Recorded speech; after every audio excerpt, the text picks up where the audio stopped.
Anna regardait les informations. Soudain, elle remarqua que le meurtrier à la télé ressemblait beaucoup à Jacques, qui était juste à côté d'elle. Alors Anna le lui fit rapidement remarquer. Au moment où Jacques disait que le suspect avait une barbe, contre toute attente, le présentateur annonça que la barbe du suspect était fausse. Et là ils réalisèrent que le suspect sans barbe ressemblait énormément à Jacques qui se trouvait devant eux. À ce moment-là, le reportage indiqua que le tueur mesurait 1m95. Jacques expliqua qu'il ne mesurait que 1m65.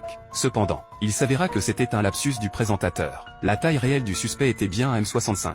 Et grâce aux images de vidéosurveillance, ils apprirent quelle musique le suspect écoutait à ce moment-là. Mais Jacques fut soulagé, car c'était justement la chanson qu'il détestait le plus. Juste au moment où il pensait avoir accusé Jacques à tort, le téléphone sonna, et la sonnerie était exactement la même que celle mentionnée dans le reportage. Jacques s'empressa d'expliquer que ce devait être sa mère qui l'avait configuré. Puis le reportage annonça l'heure précise à laquelle l'incident s'était produit. Et à ce moment-là, Jacques avait passé toute la journée à Disneyland avec sa petite amie. Mais ensuite le reportage révéla soudainement que la scène de crime se trouvait dans le parking souterrain de Disneyland. Jacques s'empressa d'expliquer à ses amis que la Terre comptait 7 milliards d'habitants, et que ce n'était probablement qu'une coïncidence. Pourtant, le reportage informa que le témoin avait déclaré que sur la scène de crime, le suspect avait dit exactement la même chose. Jacques voulut s'expliquer, mais ses amis ne le croyaient plus, et dirent à Jacques qu'il n'avait rien entendu. À cet instant, une autre annonce fut diffusée, indiquant que toute personne ayant des informations sur le suspect pourrait obtenir 3 millions d'euros. Les trois peureux s'intéressèrent immédiatement à Jacques, et s'apprêtaient à l'emmener ensemble au commissariat. Juste au moment où ils étaient convaincus que Jacques était le meurtrier. De façon inattendue, Jacques sortit une arme et leur jura qu'il n'était pas le tueur. Alors que Jacques pensait que le portrait ne lui ressemblait pas du tout,